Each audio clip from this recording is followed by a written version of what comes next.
Hello, everybody, and welcome along to X-Men, the animated series re-examined. I'm Dan Bain.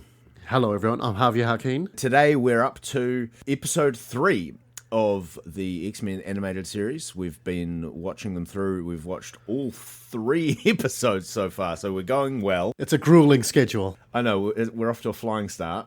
So Night of the Sentinels kind of like lays things out there, and episode 3, enter Magneto. We get the main antagonist from the X-Men. It's an action-packed episode. We get everything in here. Can you recap the episode for us, Harv? Yeah, so as you remember, Beast is in...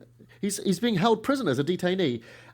We've come across Magneto trying to bust him out of his jail, which Beast refuses. He wants to see his day in court. He thinks it's more important that the humans see... humans can see that mutants are part of humanity, if you will. We go to the trial. Beast defends himself. And then Sabretooth goes crazy. In the middle of the trial, the X-Men save him, take him back to the X-Mansion. And we find out about Wolverine and Sabretooth's rivalry. And then we end up with Magneto fighting the X-Men on a missile base. And this all happens in the space of about 20 to 24 minutes. It is action-packed. A lot happens. And something that I realized about this episode versus the opening 2 episodes, the Night of the Sentinels Part 1 and 2, is it's a really interesting choice to hold off for 2 episodes the promise of those opening titles. Yeah. Right? The opening titles kind of set up, this is a show about mutants fighting mutants. And it avoids that kind of entirely for the first 2 episodes. It's actually the struggle for mutant acceptance, which I found kind of interesting. And to go, oh, this is the first. Now we're going to get to watch kind of people with powers fight other people with powers. Yeah, that's right. Like the opening credits, the intro shows, oh, look, here are the good mutants, here are all the bad mutants. I know how this normally works in these series. When are we going to see the bad guys? Because we've only seen Magneto and Sabretooth so far in the bad mutant camp. But we get both of those in this episode. And you're kind of going, where are the rest of them? Where are the... Interesting little bit of trivia. You know the bit in the intro where the X-Men are, at the end of the intro, they're running towards each other, the good ones and the bad ones. In the bad camp, there's an American Indian-looking mutant who is actually Thunderbird, who in the comics is actually a good mutant, but he dies very quickly. And they were actually going to use him to take Morph's place. They wanted an X-Men to die very quickly so they could show everyone, oh, anyone can die at any time. But the execs went, no, we're not going to have an American Indian character that gets immediately killed off. We're not ready for that backlash. Yeah. That seems a little on the nose, right off the top. Yes, and also in the bad camp of the mutants running towards the X-Men in the animation, there is you'll notice that there's a little green man, looks very Martian-like. He doesn't exist. No one knows who he is. He's not a character from the comics. He is just a little bit of animation padding that the animation studio from Decoria just chucked in there. And when they said, "Who the hell is this?" they were like, "That sounds like a you problem." Yeah. That's codename Green Dude. Yeah. You know. Oh yeah, what's his powers? He shows up. That's it. He shows up in intros, at parties, and meetings. He's there to pad out numbers. He pads out numbers. That's his power. I heard it was someone's birthday. We need 4 people. This game is 4 players or more. There's only 3 of us. Green Dude. Green Dude. Thank God you're here. That kind of thing, I think, would never happen today. Now that Marvel is such a machine and has such a tight leash on its IP, but it must be such when this came out, it was different times for the Marvel-averse, and to just send your script off and your concept drawings, your keyframes, whatever. Yeah. Have it come back and it's like there's an extra guy in it. I just don't think there would. And I can imagine the animation studio being like, "We gave you more for free. That's a great deal. What are you mad about?" The funny thing about Marvel at this point is Marvel was essentially bankrupt at this point. It's really weird because this is 92. In 91, Marvel released the new run of X-Men comics, and it still stands to this day as the most... it holds a record for the most bought comic book in the world. Most issues sold of one comic book. So X-Men were riding super, super high in the comics, but the studio itself / the people trying to make the show had very little budget on it. They couldn't get a lot of money for it, or they didn't have a lot of money to throw at it. Hence why some of the animation looks, some frames are missing, some bits are missing, and random green dudes are just popping up in the middle of intros. It's not just like one episode, one scene in one episode. They're like, you realize that people are going to see this every time they watch the show. Beast is, when he's in jail, is reading Animal Farm. Yes. Because he's so literate, I guess, and it's a good way. And then far out, man, the jail guys have just got some incredible, good old boys, mutant racism going on. Like, where do you get these guys? Just pick them out of the pickup truck, eh? Hey, mutie, you should try to read there, mutie. It had the same sort of forced racism as, like, do you remember the Swiss team in Cool Runnings? The Swiss bobsled team? And, like, it's a Jamaican bobsled team coming to be the Winter Olympics for bobsled. And it was like, well, there's got to be an antagonist. And it turned out to be the Swiss in this one. And for some reason, he just comes out like, hey, Jamaica, what are you doing in the snow, Jamaica? And you're like, this is so weird. Yeah. It had that same sort of vibe. I love to go... Oh, what is the choice of Animal Farm commenting on in the wider kind of narrative? Yes. And I was a bit like, what is it commenting on? I was thinking about it and I was like, oh, it should be To Kill a Mockingbird, right? Which where were you in the Fox execs meeting, Dan? Are we going with Animal Farm? Yeah, well, guys, we're going with Animal Farm. Like, what does it say about, like, trials and the justice system and its treatment of minorities? Why isn't it To Kill a Mockingbird? Damn it, I didn't think this kid would know all about the Animal Farm as the rise of capitalism over communism. Yeah, for this show about, this show for 10-year-olds. Yeah, the showrunners might have thought, like, the kids will be like, oh, he's reading Animal Farm, and they think he's an animal. This is so deep. Enter Dan Bain 30 years later to destroy this choice. Guys, what are you thinking? What do you think? I mean, did anyone think about this? Orwell must be spinning in his grave. He'll be like, oh, well, this has nothing for the proletariat. And you know what? For while we're talking about the literary touchings of the episode, it is kind of laden with them. Like later on, Beast in his trial quotes or paraphrases Shakespeare with his defense. If you prick us, do we not bleed? Doesn't a mutant not hunger and all that? And also when he gets found guilty that he's going to stay in prison, he says, "Well, I guess I'll be able to catch up on my Dostoevsky." Yes, I know. Which is better, right? Crime and Punishment. You tell me, Dan. You tell me. I wish that Beast had like a secondary censor editor, and that was you, Dan. Like anytime they go like, Beast is going to say something like this, and you could like slap the intern who came up with this line and be like, "You idiot! What are you thinking?" Yeah. I just because when I watch a Saturday morning cartoon, I really want to. I want to have to go and do some extra reading afterwards so I can get the jokes. Yeah. That's why I'm like, I better go check the citations. That's right. Especially as a 10-year-old. Like, Benny, you're not eating your Lucky Charms. What are you thinking about there? He is being held prisoner, and he said, I want my day in court. The Mutant Control Agency is a private organization. He's being held by their private security. He's not under arrest for anything. Unless they got at no point do we see the police get involved. Yet he's in court under something. Anyway. I look at this kind of scenario of Beast is sent to court. And he's a real great a role model for kind of mutant tolerance, right? Oh, absolutely. He's Like, he's so kind of visually striking and different, but is so clearly articulate, intelligent, measured, in control. And I was thinking The best of humanity, if you will.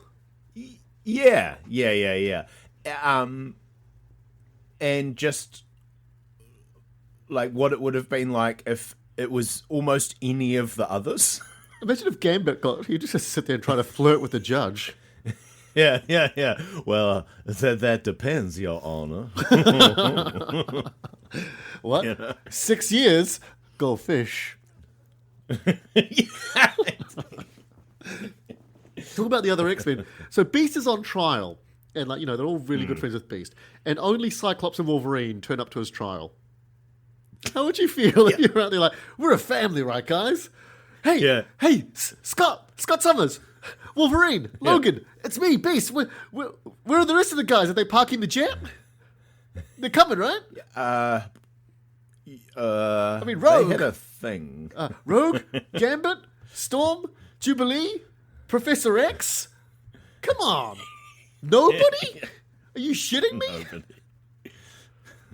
Looks like I have time to catch up on my Dostoevsky.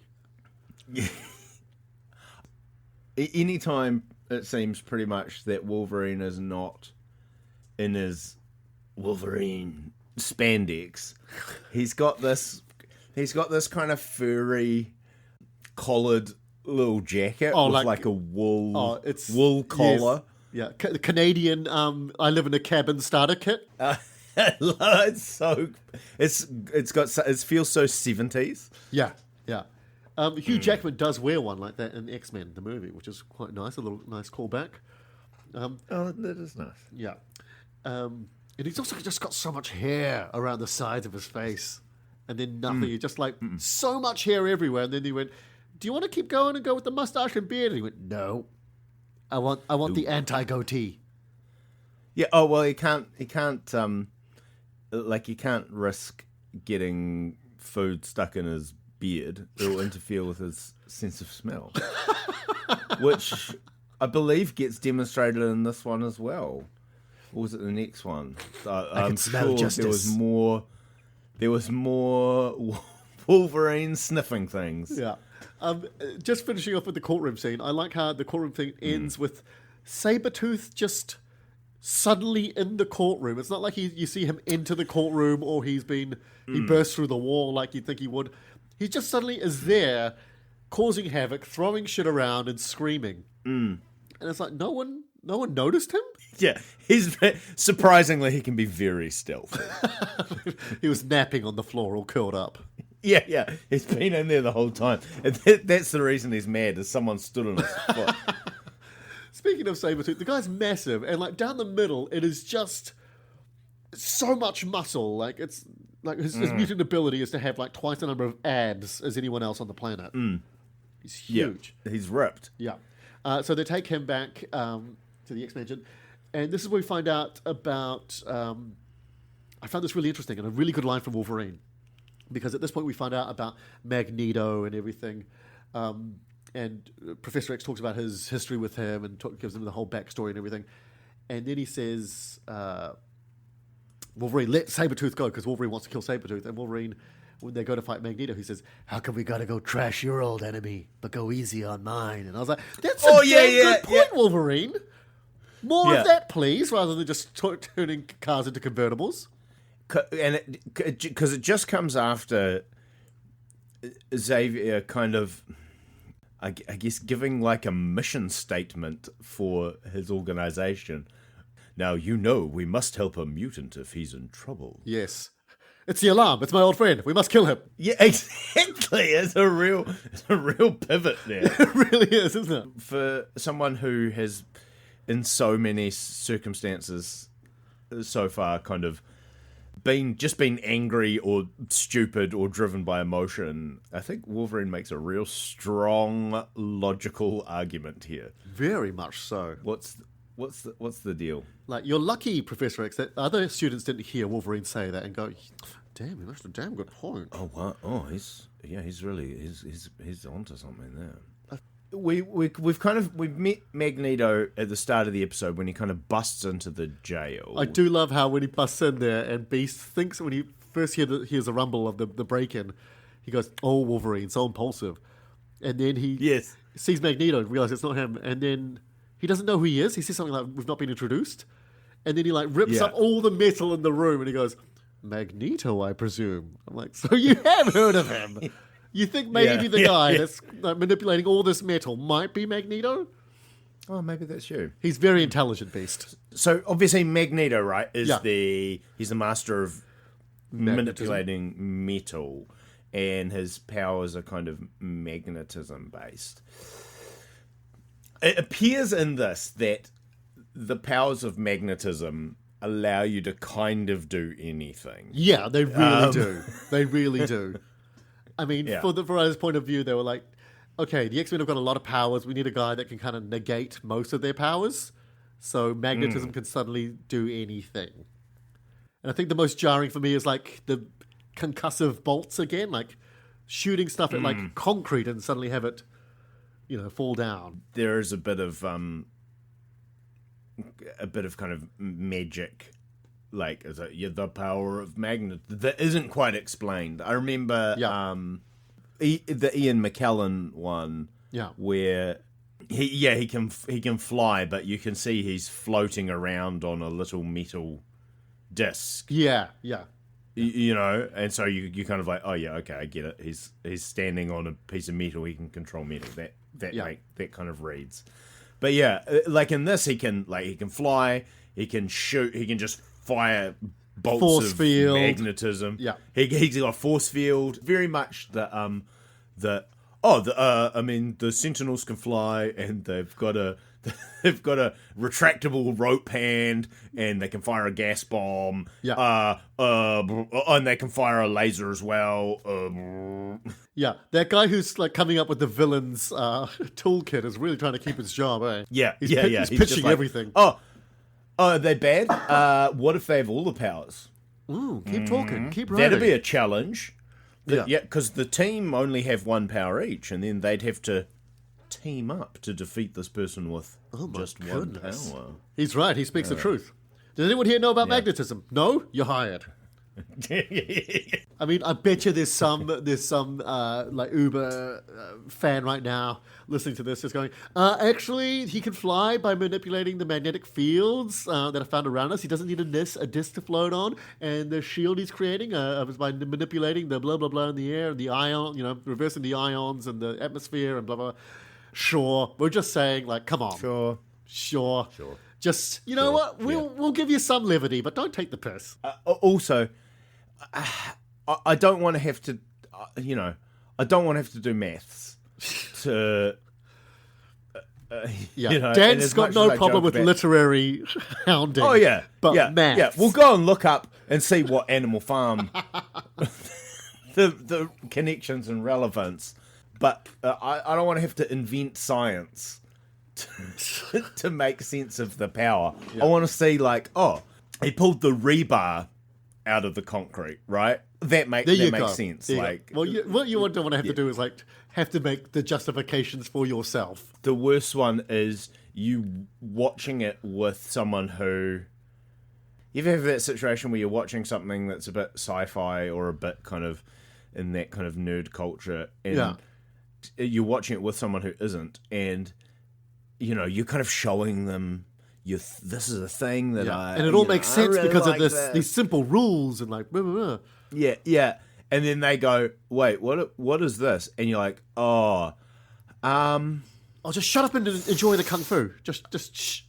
Now I have to explain, like, because there's a bad decision has been made somewhere in the creative process, and then it's been retconned by creating all this lore underneath it to make it. But the bottom line is now you look like you got no argument.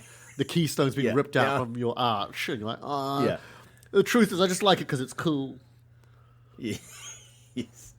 Yes. So what we're saying is, okay, just no more magnetism powers from Magneto. We'll let these go, but he better not suddenly be like You fall in love with the power of magnetism. Yeah, yes. Raise your memory with magnetism. What? Science. Yes. Behold. It's like an MRI machine. Yeah.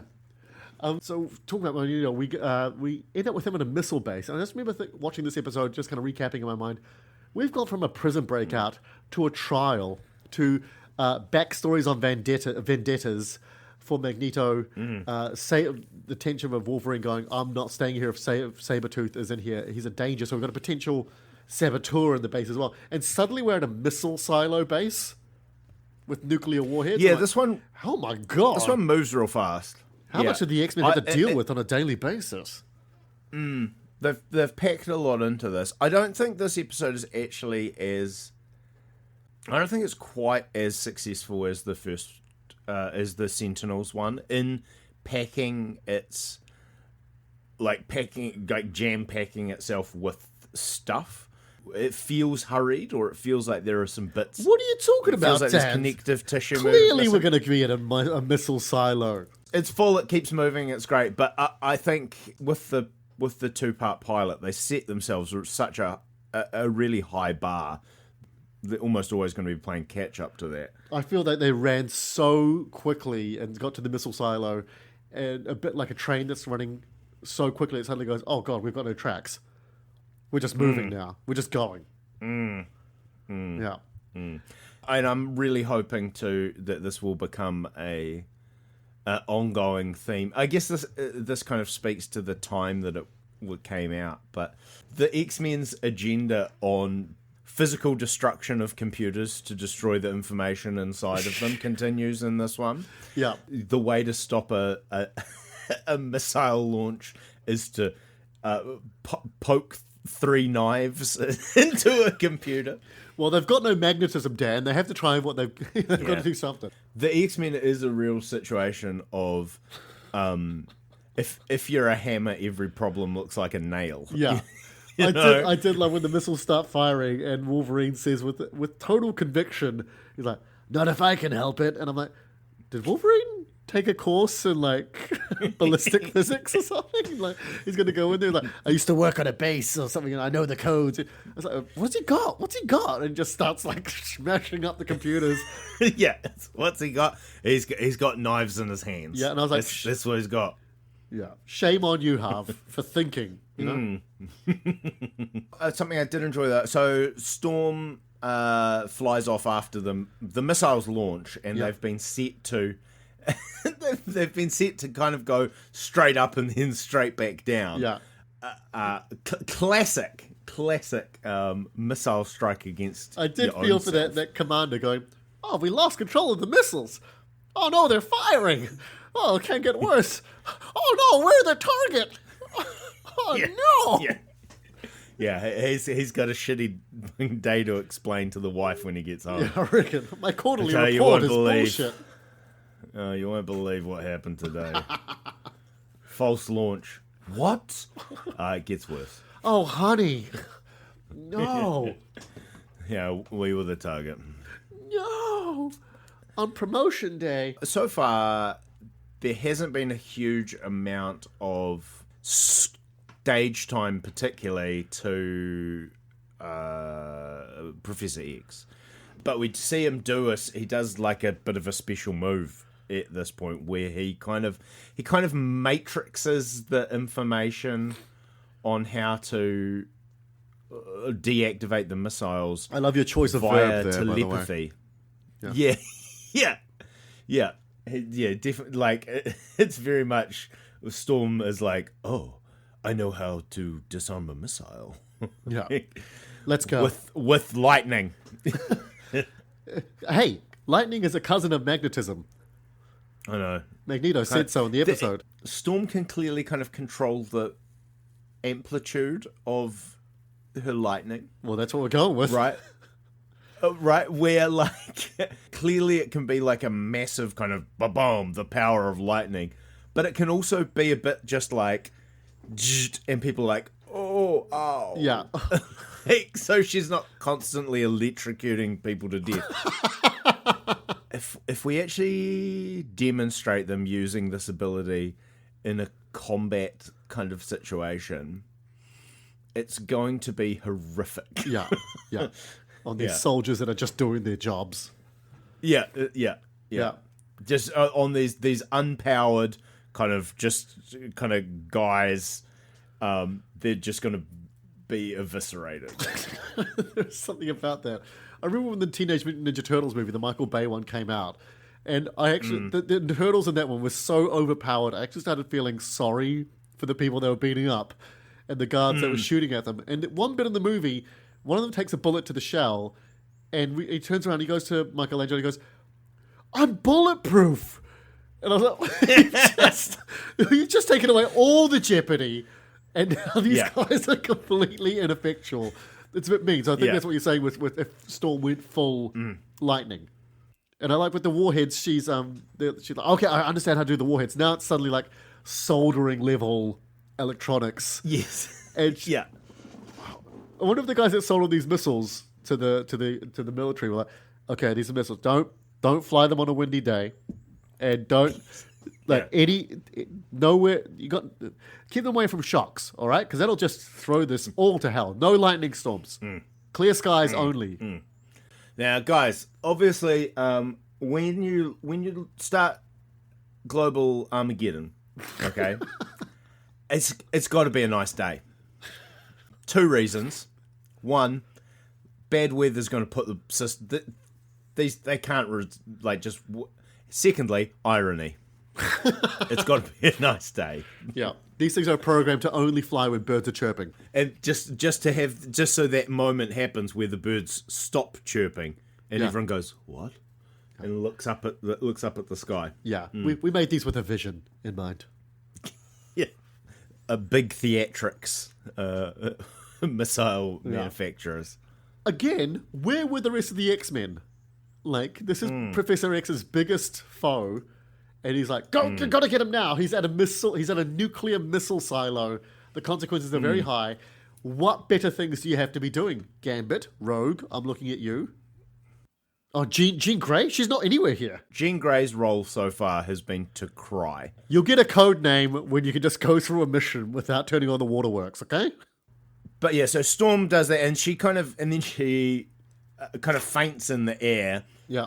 And Wolverine hoons under and kind of catches her as she falls out of it, and then has a wonderful quote, which is, "It must be our company.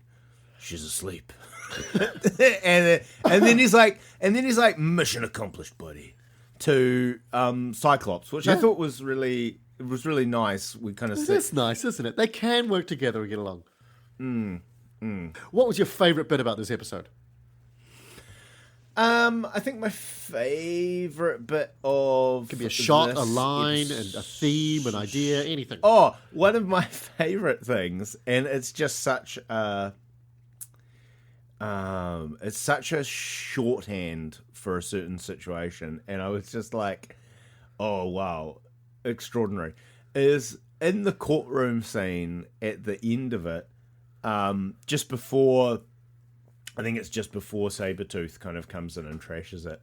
They all start booing Beast, and someone throws tomatoes at him. Yes. And I'm just like it's so weird because it's been played so straight. He's like, I will launch my own defense, and then he quotes Shakespeare at them. And the judge is like, well, I don't know, Mr. Beast, and, Mr. McCoy, and it's all very, very kind of legal, courtroom procedural, kind of grown up. And then the crowd starts going, boo, and throwing vegetables at him. Oh, shit.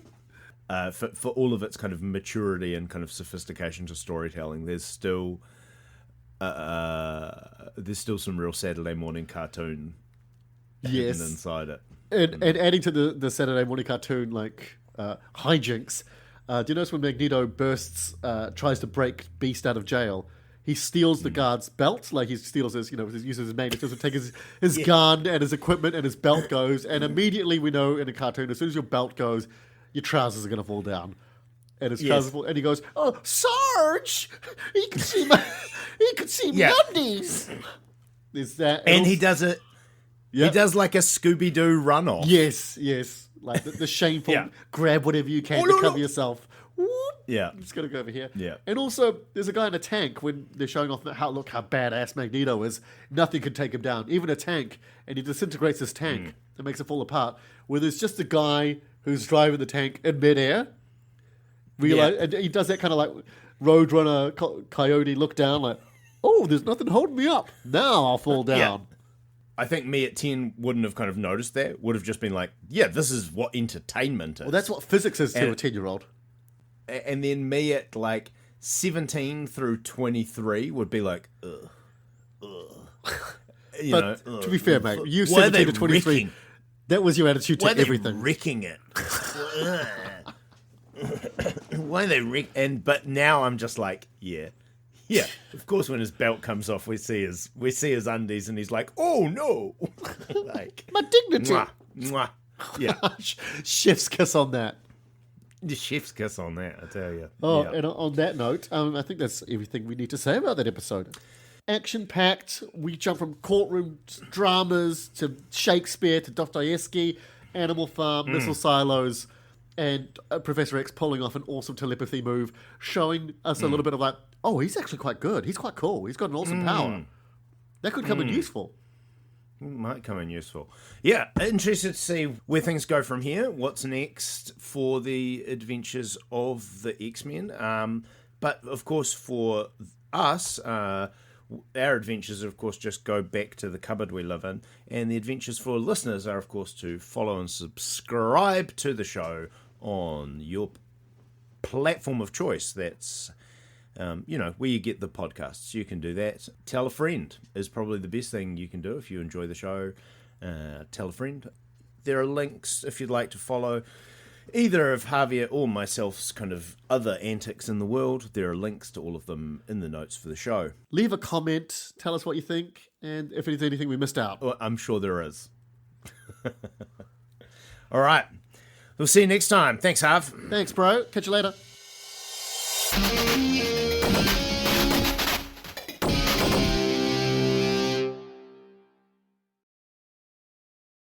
Are podcasts too interesting? Especially if you use them to fall asleep. I'm Dan Bain, and all 4 seasons of my podcast, Sleepy Time Mumbles, are interesting enough to listen to, but not interesting enough to keep you awake. Sleepy Time Mumbles, a podcast you can miss, wherever you get your podcasts.